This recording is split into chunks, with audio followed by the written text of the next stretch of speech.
दिव्य शिशु गर्भ संस्कार में फिर से आपका खूब खूब स्वागत है। एक और प्रश्न आ जाता है बहनों में ज़्यादातर कि अगर गर्भावस्था के दौरान क्या खाना चाहिए, कैसे हमारा गर्भ को सुदृढ़ बनाए ताकि एकदम हेल्दी बच्चा, हेल्दी संतान को जन्म ले। तो समझ लो किसी बहन को किसी माँ पॉजिटिव आ गया और उसको पता चल गया अभी गर्भधारणा हो चुकी है, अब क्या। सबसे पहले बोल दूँ कि गर्भधारणा के बाद पहले 3 महीने अगर आपने प्रॉपरली न्यूट्रिशन लिया, एकदम प्रॉपर न्यूट्रिशन लिया, तो फिर बच्चा 9 के 9 महीने बहुत अच्छा उसका पालन हो सकता है। उसका सेहत अच्छा, अंदरूनी सेहत बहुत अच्छी तरह से हो सकती है, सब तरह से वो डेवलप हो सकता है, शारीरिकता से भी, और उसका ब्रेन भी अच्छी तरह से डेवलप हो सकता है अगर प्रॉपर न्यूट्रिशन मिल जाए। पहले 3 महीने क्यों ज़रूरी होता है? क्योंकि पहले 3 महीने में ही जो कोमल अंग होते हैं, कोमल जो होते हैं, वो 3 महीने में परफेक्ट उसका शरीर पूरा अंगों का शेप अंदर के ले लेता है। बाद में फिर वो डेवलप होता रहता है। तो पहले 3 महीने न्यूट्रिशन बहुत ज़रूरी होते हैं माताओं को, गर्भिणी को। तो कौन सा न्यूट्रिशन ले ताकि वो एकदम से उसका सब तरह से विकास हो। और देखो, कंट्रोवर्शियल पॉइंट ये भी होता है कि कई गर्भिणी माताओं को वॉमिटिंग होती है, नॉशिएटिंग होती है, वो खाते भी नहीं है, फिर उनको खाने की भी रुचि नहीं होती है। हमने कई बार देखा है कईयों के, बल्कि गर्भधारणा के बाद वेट कई दिन के लिए लॉस होता है, फिर वो उनका बढ़ता है। तो हालांकि शुरुआत में अगर उनको पहले सबसे पहले ये समझ आ जाए, अगर किसी को नॉशिएटिंग फीलिंग हो, नॉशिया हो रहा है, वॉमिटिंग हो रहा है, पहले उसको सेटल करे और फिर बराबर न्यूट्रिशन ले। अब जैसे देखा जाए तो सभी को पता है कि गर्भधारणा के बाद माताओं में उल्टियाँ होती है। हम थोड़ा सा चीज़ बता देते हैं, घरेलू चीज़ बता देते हैं। अगर आपको उल्टी तो स्वाभाविक डॉक्टर के पास जाएगा तो दवा दे देंगे, हम अपनी तरह से दे देंगे, एलोपैथ अपनी तरह से दे देंगे। हालांकि उल्टी बंद करने की जो एलोपैथिक मेडिसिन होती है बहुत ज़्यादा स्ट्रांग होती है, हालांकि वो खुद ही देने के लिए मना करते हैं क्योंकि वो गर्भ पर विपरीत परिणाम करती है इसलिए। पर अगर आप लोग घरेलू कुछ ऐसे उपचार है अगर आप ले तो उससे काफ़ी आपको नौशिया ये जो है या वॉमिटिंग कम हो सकती है। जैसे हमारे घर में इलायची होती है, इलायची ली थोड़ी, इलायची घर में होती है या पाउडर बना दो। इलायची होती है, तज होता है हमारे पास, तजपान वो होता है, उसके पाउडर बना ले। फिर हमारे पास दालचीनी होती है, और फिर मुलेठी, आपको पता है जो मुलेठी वो मिलती है बाज़ार में, मुलेठी है, वो ले ले। घर में थोड़ा सा अगर 1 आध 2 खजूर हो, थोड़ा किशमिश हो और शहद हो, ये अगर सब चीज़ का थोड़ा थोड़ा मिश्रण आपने कर दिया, सबको बराबर घोट के अगर उसकी गोलियां बना दिया और गोलियां चूसी 2-3 दिन में 2-3 बार, तो उसे तुरंत 2-3 दिन में ही या 2-4 दिन में ही आपका जो नॉशिएटिंग फीलिंग है या वॉमिटिंग फीलिंग है ये कम हो सकता है। और वॉमिटिंग किसी को रिसर वॉमिटिंग होती भी हो तो भी वो कंट्रोल हो सकता है। अगर इससे भी नहीं होता है तो बात फिर ठीक है, हम डॉक्टर के पास जाएं। पर भी ज़्यादातर हमने देखा है कि ये सब चीज़ें अगर मैं जो बताया अगर ये करें तो इससे बहुत राहत होती है। फिर बाद में आपको न्यूट्रिशन पर आना है। प्रॉपर न्यूट्रिशन बहुत ज़रूरी है। देखो, सवेरे जैसे उठते हैं तो अगर हमारा जठराग्नि अगर हमें तेज रखना है, कुछ समझना इस बात को, स्वाभाविक है दिन भर में हमारा अगर जठराग्नि अगर तेज रखना है तो दिन की शुरुआत घी से करें। घी थोड़ा सा 1 चम्मच हो, प्योर घी हो, गाय का हो तो अति उत्तम। उसमें थोड़ा सा 1 आध 2 मिश्री के दाने डाले और पी ले। उसके ऊपर थोड़ा गुनगुना पानी 1-2 घूंट पीना है बस। ये अगर आप दिन में करते हो, ये तो गर्भिणी नहीं, ये तो सभी लोग कर सकते हैं जिनकी जठरा अगर सुरक्षित रखनी हो तो। ये करके आप बाद में गर्म पानी का 1 आध 2 घूंट, वैसे बरसात के दिन चल रहे हैं तो आप ले सकते हो। और बाद में फिर आपको क्या करना है, बाद में फल खा सकते हैं। दिन की शुरुआत फल उससे करें तो ज़्यादा अच्छा होता है, क्योंकि फ्रूट्स एक ऐसी चीज़ होती है और उसमें भी साइट्रस फ्रूट्स। आपको मैं फिर एक और चीज़ बता देता हूँ। अगर किसी को उल्टी और नौशिया होती है, अगर आपने संतरा देखा है, संतरा के अंदर छोटे छोटे ऐसे उसके पीसेस होते हैं, हर एक पीस को अलग अलग कर दिया जाए, उसके ऊपर थोड़ा सा अपने पाउडर इसकी पाउडर डाल दिया जाए, अपने क्या वो तज का, उसकी अगर आप थोड़ी सी डाल दिया जाए और थोड़ा सा सेंधा नमक डाल दिया जाए पाउडर डाल के, और उसको खाया जाए, चूस के पिया जाए, उससे भी वॉमिटिंग कम होती है। तो ये आप संतरों का मीठा संतरा लेकर आप उसको सवेरे खा सकते हो तो आपकी वॉमिटिंग कम हो जाएगी। उसके बाद फ्रूट्स आप खाओ, अलग अलग तरह के फ्रूट्स आपको जो सूटेबल है, मैं किसी फूल का नाम नहीं लूँगा। हर एक को अपने अपने शरीर को पता है मुझे शरीर पे कौन से फल सूटेबल है। आप भी अपने शरीर पे जो वो फल सूटेबल है वो आप खा सकते हो। सीजनल फल खा सकते हो। पहले फ्रूट्स खाएं सलाद के रूप में। आपके घर में जो जो कुछ सलाद के रूप में हो सकते हैं, अगर आप कच्चा नहीं खा सकते तो उसको आप थोड़ा स्टीम कर लो।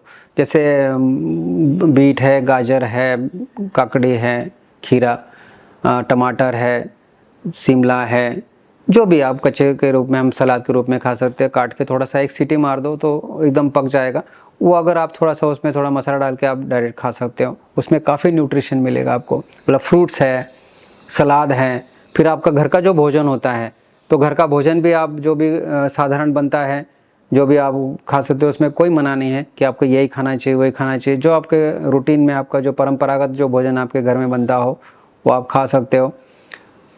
और जैसे आपको थोड़ा और जैसे विटामिन्स और प्रोटीन्स की ज़रूरत होती है मानो, तो और बच्चे का भी विकास, बौद्धिक विकास, मानसिक विकास होना चाहिए, तो जो ड्राई फ्रूट्स होते हैं जैसे बादाम होता है, अखरोट होता है, तो उसको अगर आप भिगो के अगर आप सेवन करते हो, उसका छिलके उतार के, बादाम के छिलके उतार के खाना। अखरोट अगर आप जो कवर होता है उसके साथ अगर भिगोते हो तो अंदर थोड़ा पानी जाके वो अच्छी तरह से नरम बनता है, तो आप उसको खा सकते हो। किशमिश खा सकते हो, किशमिश, अंजीर, खजूर रात को भिगो के खा सकते हो, ताकि आपका जो भी खून की मात्रा अगर कोई कम हो तो वो धीरे धीरे बढ़ जाएगी।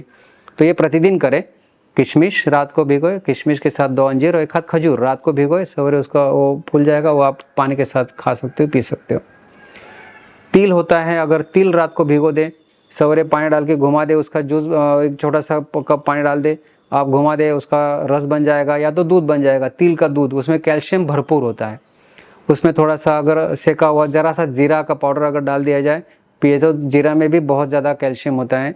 तो जीरा और अपना जैसे आपने बताया तिल का दूध अगर आप पिएंगे, 1 कप ही पिए भले, तो आपको पर्याप्त कैल्शियम मिल जाएगा। तो कैल्शियम की सप्लीमेंट लेने की ज़रूरत नहीं है। उसी तरह का खून बढ़ाने की चीज़ मैंने बताया वो करें। हरे पत्ते में भी बहुत शक्ति होती है। हरे पत्ते जैसे घर में होते, पालक होता है, पुदीना होता है, धनिया होता है, करी पत्ता होता है, अगर वो थोड़ा थोड़ा ले, ज़रा सा पानी डाल के घुमा दो, जितना भी पीना है, समझ लो मुझे 1 कप पीना है तो 1 कप या बड़ा कप डाल के पानी घुमा दो, उसका एकदम पतला सा जूस बन जाएगा। वो पतला भले रेशा के साथ आप पी जाओ, थोड़ा टेस्ट के लिए वाले नींबू, अदरक और नमक डाल के आप पी सकते हो। तो कुल मिला के ये है। और ये सब न्यूट्रिशन है जो हमें प्रॉपर न्यूट्रिशन सारा लेना है। हर चीज़ शरीर को मिलनी, विटामिन्स मिलनी, मिनरल्स मिलना है। मिनरल्स के लिए अगर आपको प्रॉपर मिनरल्स अगर आपको पीना है अगर नेचुरल, वो है नारियल का पानी। तो नारियल का पानी मैं तो कहूँ गर्मिणी ने एक नारियल का 1 गिलास पानी तो डेली पीना चाहिए, जैसे उनकी कैपेसिटी के हिसाब से। तो वो आप नारियल का पानी पी सकते हैं, नींबू पानी पी सकते हो। और जैसे अगर गर्मी लगती हो किसी के शरीर में, तो जैसे चिया सीड्स होते हैं, फ्लक्स सीड्स होते हैं, उसमें ओमेगा 3 नाम का एक ऐसा तत्व होता है, फैटी एसिड्स होते हैं ऐसे, कि जो शरीर के लिए अति उत्तम होते हैं, गर्भाशय मतलब गर्भस्थ शिशु के लिए भी अच्छे होते हैं। तो ओमेगा 3 के लिए जो सोर्स हैं सीड्स होते हैं, जैसे फ्लक्स सीड्स है, चिया सीड्स है, तो वो भी आप खा सकते हो, जो उसमें आपको गर्भावस्था में बहुत काम आती है। मैं कुछ पत्तों का नाम बोल देता हूँ। अगर आप जैसे हम हर बार बोलते हैं, हर चीज़ में बोलते हैं कि पत्तों का काढ़े में, तो उसमें बहुत शक्ति होती है। जैसे अगर आप गुलदाउदी जानते हो, शेवंती, उसके पत्ते लिया, थोड़े से पत्ते लिया, 1 गिलास पानी में डाला, उबाला, 10 मिनट ठंडा करके पी लिया 1 सप्ताह के लिए। दूसरा सप्ताह कंघी के पत्ते हमने बताया था, अतिबला जिसको बोलते हैं, वो अति उत्तम है, वो उसका काढ़ा पिए। फिर पान जो हम खाते हैं, जो नागरवेल जो पान खाते हैं भोजन के बाद, वो आपको 2-3 पत्ते लेके उसका अगर काढ़ा पीते हैं तो वो गर्भावस्था में अतिशय बहुत काम कारगर है। फिर लाल अमरी पटवा, ये अगर वनस्पति नहीं मिलती देख लो, पर लाल अमरी पटवा बहुत अच्छा होता है।